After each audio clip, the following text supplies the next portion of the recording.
ልጅ እኮ እግዚአብሔር ስጦታ ነው። ስጦታ ደግሞ ልክ እንደዚህ ተሸፋፍኖ ሲሰጥ ነው ደስ የሚለው።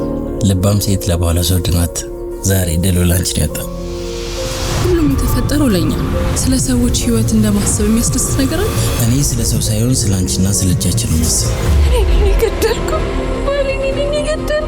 እግዚአብሔር ሁሉንም ነገር የሚያደርገው ለመልካም። አትፍረጅ፣ ይፈረድብሃል።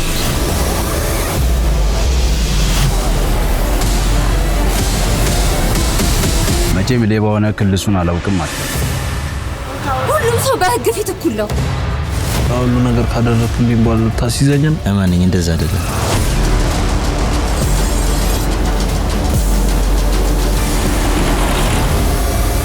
ዛሬ እርምጃ እንወስዳለን።